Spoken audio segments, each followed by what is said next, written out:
The Lord be with you. And with your spirit. A reading from the Holy Gospel according to John. Glory to you, O Lord.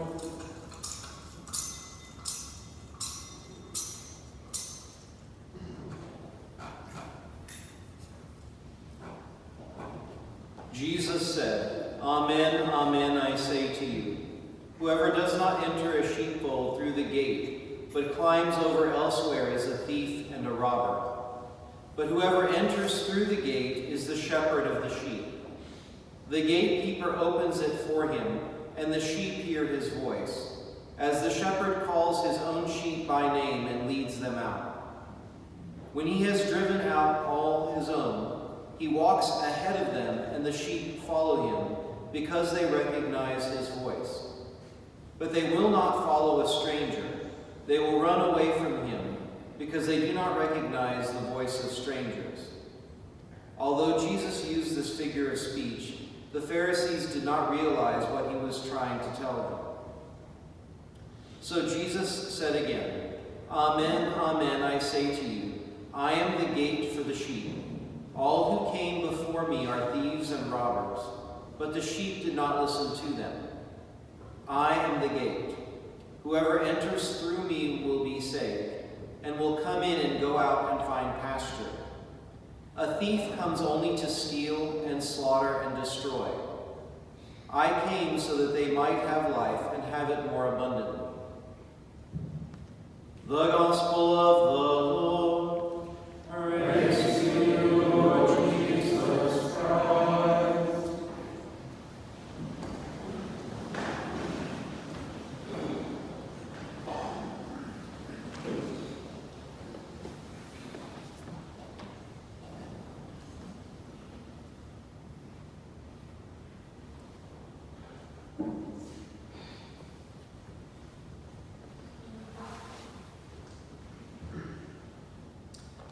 While I have been very blessed to have a seminarian, or more in this case, this last week, with me throughout Corona Apocalypse, it is nice to have a little bit more of a hearty and with your spirit when I say the Lord be with you.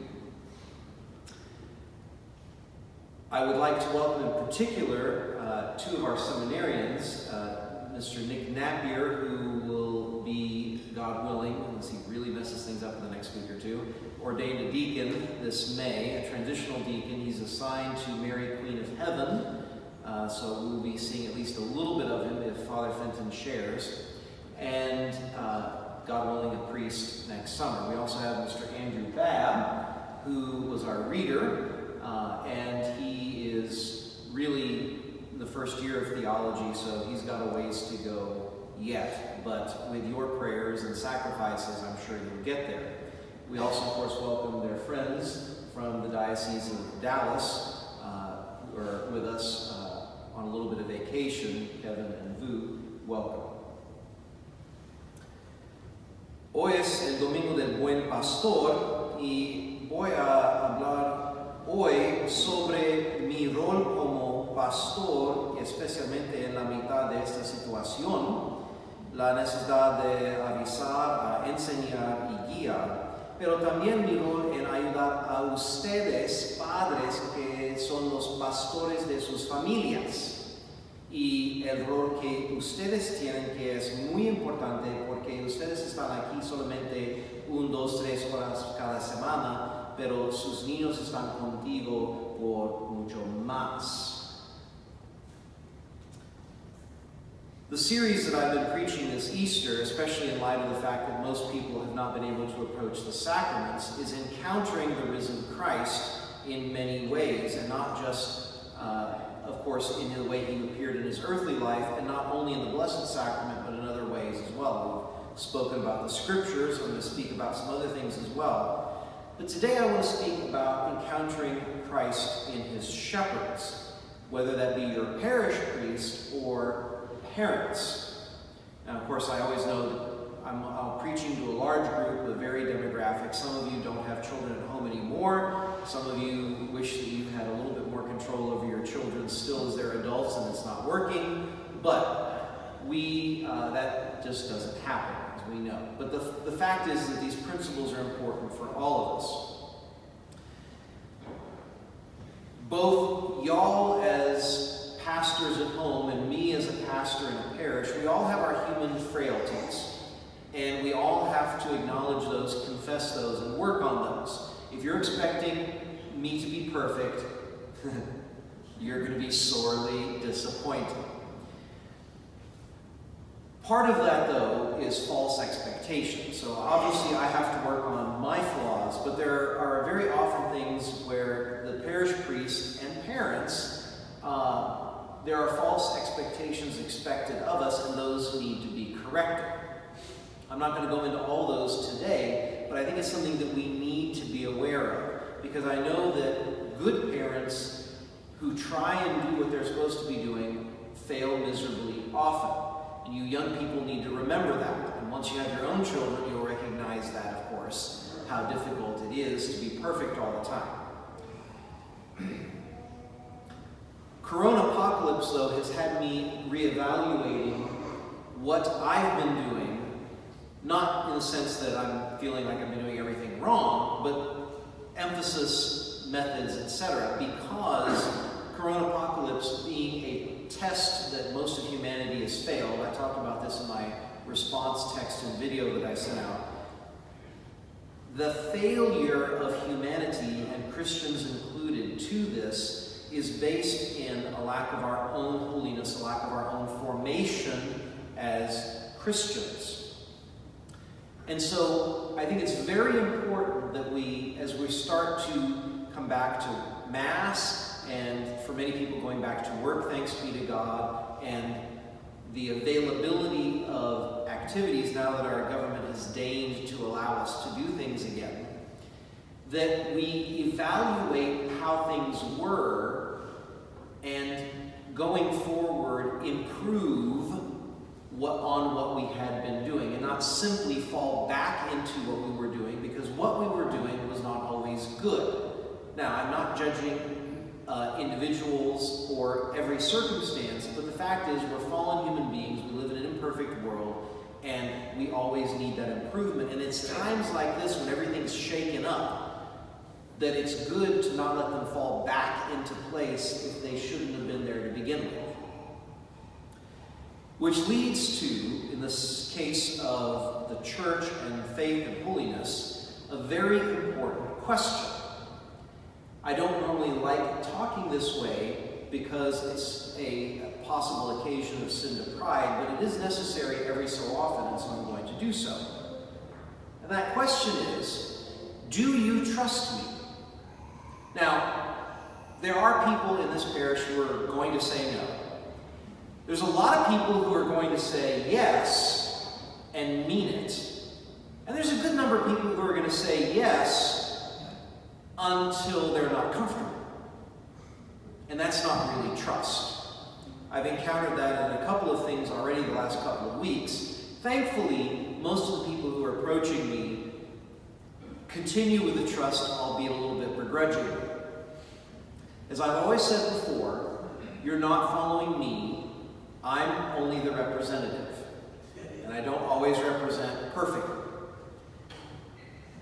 And if you question what I say, you can question what I do because there's a lot of frailty there. But if you question what I say, then feel free to ask me.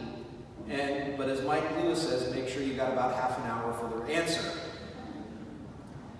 I'm not saying this again for ego purposes, but for the fact that there's no point in me being here if there isn't at least some trust, because of the role I'm in, representing the Good Shepherd. If you don't trust me, then you're not going to follow. And as far as I know, I'm trying to lead you to the right place. What is it that a shepherd should be doing? And listen carefully, because I'm not just talking about myself. Again, as I said earlier, this applies to the shepherding that you do at home and in your families. And even if your children aren't living with you, you might be able to have a little bit of good influence on grandchildren as well, or great-grandchildren, depending on how prolific your family has been. One of the things that a shepherd does is to warn. As I mentioned recently, I have 2,000 years of experience that I've inherited. When I tell you, don't go that way, if you follow this line of thought, this ideology, this way of doing things, you're going to end up in whatever problems. And people are like, oh yeah, okay, Father, okay, whatever. And then they come back to me after having made those sometimes irrevocable decisions, and I have to bite my tongue and not say, I told you so, because that's not what a good shepherd would do. But I want to say it a lot. Trust me. That warning of going astray, and again, parents, you know this, you can warn all you want, but the sheep have a free will and aren't always going to listen. And since you know what's coming, it makes it even worse because you know the pain even before it actually happens to the person. Teaching. Now obviously, this is a metaphor. You generally don't do a lot of teaching to actual sheep, but teaching is one of the most important things that a shepherd is going to do. I'm going to change my style just a little bit. Not style, but the methodology I've been doing. I've been enslaved subconsciously to the false mentality that the Mass is a Bible study. Well, the Mass is not a Bible study. The sermon is not a Bible study. And the fact is that since over the last 60 years or so, we have lost a lot of fundamental ideas and even vocabulary. And I've tried to build that foundation, but I've done it in a haphazard, bouncing around kind of way. I said, okay, enough of that. It's time to return to a systematic way. I'm still going to talk about the scriptures, but I'm going to systematically speak about the Catholic faith. Why is that? Because we need these ideas and these vocabulary that come from our Holy Catholic faith to address our lives. These are not just ideas that we came up with and that we preach and that you call yourself Catholic and you subscribe to. No, this is ingrained in reality. This is the way we look at things from a godly point of view. And if you look at a lot of the way people in the world respond to things, most dramatically in the last couple of weeks, you see that the language we use, the ideas that we approach difficulties with, is not Catholic and in many ways not even Christian. If we don't approach things even in the way we talk, in the way we interact, especially online, which we should do a lot less of, then we're not going to, cultivate in ourselves the right attitude. We're going to fall into errors and assimilate the errors of those around us because they don't know better. But also, you're not going to be able to evangelize. The first step of evangelization is approaching things in the way you speak from a Christian standpoint. It's not about beating people over the head with a Bible or, forcing them to try and believe, but simply how you approach things is evangelization. And finally, a pastor is one who guides. That's really where the metaphor really is most apt. We even hear in the gospel the fact that Christ speaks of leading the sheep. And that is exactly what I'm supposed to be doing. Where is it that I should be leading you? To Christ and to heaven. It's one of the reasons why I already did this before Masses got canceled. And you've seen it before at funerals and stuff, but the fact that I am facing the same way as you indicates where our focus ought to be. As I like to joke, despite how good looking I am, it's not supposed to be focused on me, but on Christ. And that as any warrior knows in battle, you have to lead the charge from the front. And that's what we're doing. We are charging heaven. And we have to do it with the zeal of warriors. The way that we do this is in the sacraments, of course, especially Mass, so going back to the way I'm celebrating Mass, but also, of course, in prayer and in the moral life, which I'm going to be preaching on a lot more. Now, as I've been making the point, I am not the only shepherd. While I certainly have a special role and a unique role due to my conformity to Christ in the sacrament of holy orders, which I won't deny or diminish, that doesn't mean I'm the only shepherd in the lives of the people. You parents have an essential role, definitely on the natural level. One of the things I've been talking about the last couple of weeks is take this time to teach your kids things that they should already know. Cooking, laundry, automotive, all these things that they need to live and not always depend on other people. But spiritually as well, parents, especially fathers, have this special role, just as I do in the parish at large. Your children also learn from you what kind of a shepherd Christ is from how you shepherd. The belt or the chancla is not always the right way, although remember that our Lord did use a whip made out of cord at one point.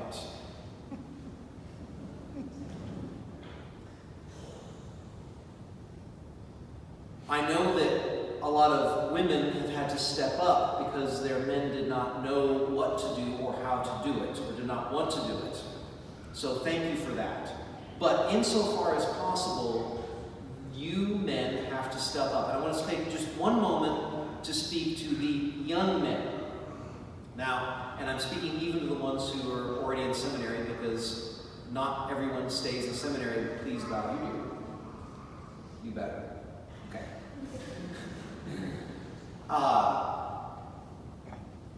You have to learn this now.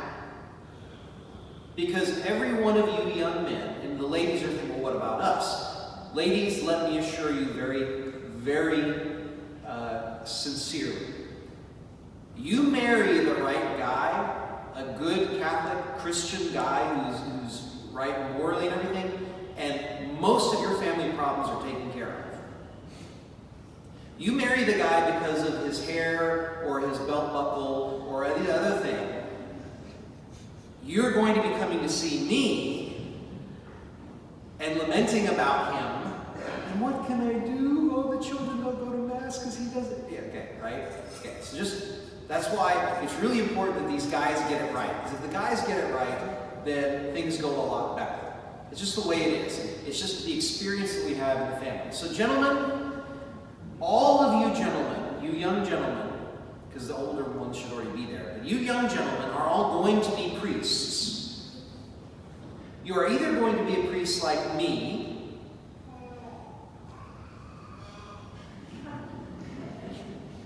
possibly, we got some potential here, right? Okay. And, you're not off the hook either. Okay, good. All right? Oh, yeah, we got plenty of candidates here. Okay. Either you're going to be a priest like me, in the sense of ordained, or you're going to be a priest in your homes. Now, some men, of course, are called to the consecrated religious life, where they're not ordained, and that's okay. Some men end up being single for their whole lives, and that can be okay as long as they're living that well. But in general, you are either going to be here, or you are going to have a family here. And either way, you're going to be a priest. So while I certainly want you to get good grades, although it's not the most important thing, I'd like you to be physically strong and involved in something that your body's not rotting away. I'd like you to learn valuable skills so you can have a job and support your family instead of relying on someone else constantly. You also need to foster those skills to be the man of God that your wife is going to need, or your flock, which is all, the parish is my life. Trust me, it comes with all kinds of the same kind of things, right? But you have to learn these things now. And the sooner you learn them, the better. I'm sure you can ask some of us older Catholics what it's like for those of us who may have known better but didn't live it at first and then tried to fix it later. It's a lot harder to fix it. It's much easier to get it right while you're young. So you have to work on that to be the good shepherds that you were created to be. Ladies, don't marry the wrong guy. I'm telling you. Just make sure you're looking for the right guy, all right? In light of all this, I want to do more to help families. Not that I feel that I've been completely slacking, sitting in the rectory and eating bonbons, but this is one area that I would like to emphasize more as the shepherd here, is because it's one thing to speak to everyone in general, but this is not as personal, right? It would be good to have more interaction. I can't speak to every individual with the attention they need, and that's what the family is for. I'd like to spend more time with families. And while I'm not saying this so that you cook for me, that wouldn't be a bad thing either, but I am serious. None of this has to do with me trying to get free meals. The point of this is to spend time as families. Think of it as a way of coaching. It's going to require a little bit more free evenings. I'm very booked in the evenings right now. We need to work at freeing that up. But it really is necessary. Because let's face it, even those of you who are well-intentioned and relatively well-formed need help. There are a lot of really good people in this parish, a lot of well-intentioned people in this parish, and they're frustrated because they just don't know how to do what they think they need to do, what they know they need to do. And I'd like to help with that. Now, do I have enough time if everybody, rushes me immediately after Mass to start setting up appointments? No, it's going to take some working on our parish schedule and my schedule, but it's something that I would like to do. Again, while my role is critical, it's not the only critical role, and we need to work on it. Again, I am not perfect. And of course, you're thinking, we know Father, right? I am not perfect.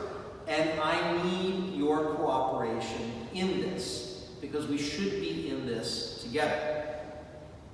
It is my intention, even if I don't always live this way, to make it to heaven, and I mean to take as many of you with me as possible.